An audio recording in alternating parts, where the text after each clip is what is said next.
Бәйтерек пен дәнек ертегісі. Достар, келесі қызықты ертегіні жіберіп алмас үшін арнаға тіркеліп, қоңыраушаны басып, лайк баса отырыңыздар. Аққайнардың желкесіндегі ұзынша қойнау бір үйір қызғалдақтың отаны. Жылда көктемде бұл жерде қып-қызыл қаңқұлақ қызғалдақ көздің жауын алып тұнып тұрады. Қызғалдақ жайнап тұрған, көрген адамның басы айналып елтіп әл-дәрмені кетер еді. Бір күні алатау сілімдерін құлдилай саулайтын қордайдың сары желі сарнап соқпай десеңші бір. Үлпілдеп тұрған қызғалдақты айтасыз, тас суырды. Қалың қызғалдақты отап тынды. Сауылдап төгілген қып-қызыл жапырақ Аққайнардың бетін көміп кетті. Қайнардың астынан бұрқ-бұрқ атқылаған сан-сан көзі қойсын ба, жапырақтарды ысырып бірте-бірте ағысқа түсіріп жіберді. Қызғалдақтардың дәнегі қалың шөп арасына жасырынған, кейбірі топырақ жамылып үлгерген. Келесі күні күн қызып кетті де, Аққайнардың басын аламан топыр қылып құйын жүріп өтті. Шаң-тозаң шыр көбелек айналып, бұлақ басындағы алып бәйтеректің ұшар басына өрмеледі. Жеңіл жапырақтар әлде қайда аспанға қалықтап лағып кеткен. Құйын сап басылды. Жаңағы зыр айналған әлем тапырақ жым болып, құйын құтыртқан заттың бәрі жан-жаққа жайылып жүріп берді. Бұл аламан асырғы қызғалдақтың дәнегі де қосылып кеткен еді. Құйын басылысымен ол да жерге қарай теректің бір бұтағынан соң бір бұтағына соғылып, қаңғалақтап келе жатты. Сөйтіп өкшесі өшіп, әл-дәрмені құрыған шақта бір жуан бұтақ түбіне құрылған өрмекші торына ілініп қалды. Өрмекші ұясына шыға салып зулаған бойы дәнекті матады да тастады. Сөйтіп дәнек торға шырмалған күйі жаз бойы тұрды. Күзгі жаңбыр өрмекші торын оған маталған шыбын-шіркей қиқым-сиқыммен бірге бәйтеректе жапсырып тастады. Сөйтті де жер дүниені қар басып қалды. Дәнек бәйтеректің жарығына кіріп кеткен, қыстай жылы жерде ұйқыға басты. Көктем келді. Бәйтерек оқтын-оқтын сілкініп шуылдайтын болды. Күн құрғатпай нөсер құйып, бәйтеректің өн бойымен саулап су ағады. Бәйтерек жаңбырға шомылған сайын жіпсіп, рақатқа батып, тазара бастады.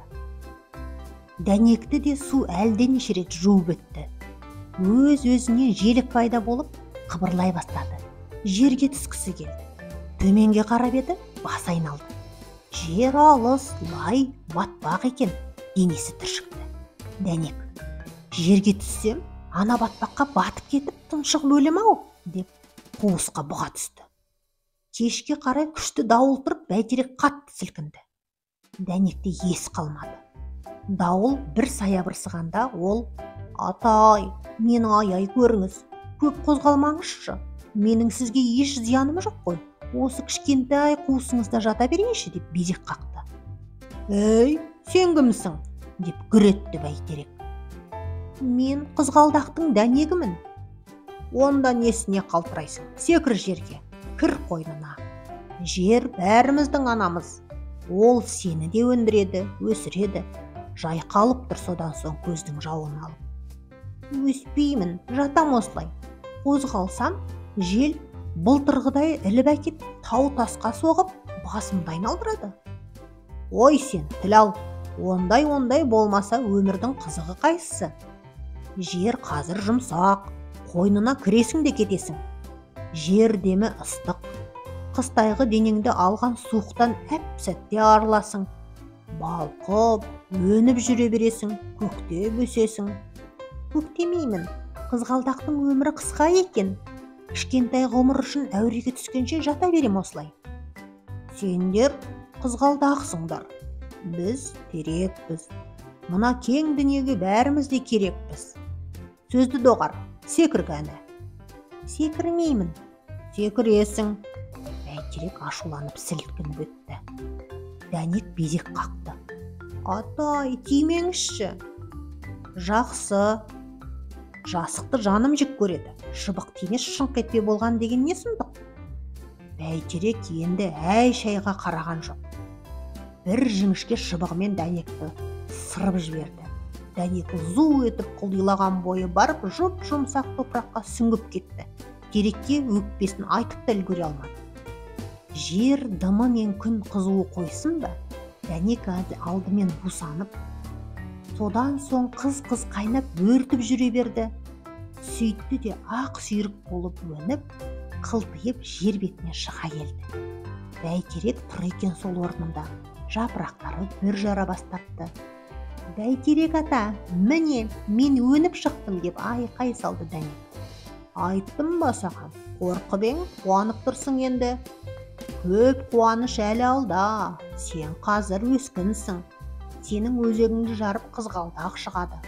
Қызғалдақ, қуаныш гүлі деп дауыстады Бәйтерек. Кімді қуантам, қалай қуантам?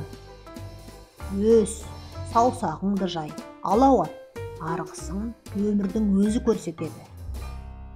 Мақұл, айтқаныңызды орындаймын Бәйтерек ата, сіз де өсіңіз. Нөсерленіп жаңбыр құйды.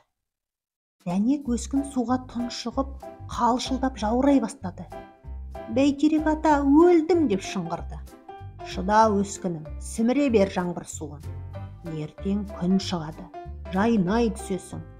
Дәнек жаңбырға әбден шомылды. Тамыры далғалды, құныға жұтты. Бәйтерек айтқандай ертеңіне жайнап күз шықты.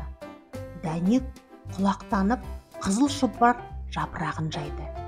Енді әне міне дегенше алақандай жапырақтың дәл ортасынан жарып шыққан өзек басы қауашаққа айналды. Ол жарылды да, қып-қызыл шоқтай қызғалдақ құлпырып, жайнап, жанып тұрды. Қызғалдақ сұлу гүл болды. Сұлумын деп таңдайсыған жоқ. Талай долы дауыл тұрып, аптап ыстық сорып, қақаған суық қарып, өн бойы бұжыр-бұжыр, шор-шор болған қарт Бәйтерекке. Бәйтерек ата, сіздің тіліңізді алғаным дұрыс болыпты. Ақылыңызға рахмет деп иілді. Солай ма екен, бәсе? Өзің ғана емес, өзгеге де қуаныш сыйлайсың сен әлі. Өзгеге қуаныш сыйлаудан асқан бақыт жоқ қарағым. Жайнай түс, деп Бәйтерек разылығын білдірді. Соңы. Достар, қызықты қазақша ертегілерді тыңдағыларыңыз келсе, арнаға тіркеліп, міндетті түрде достарыңызбен, таныстарыңызбен бөлісе отырыңыздар. Рахмет.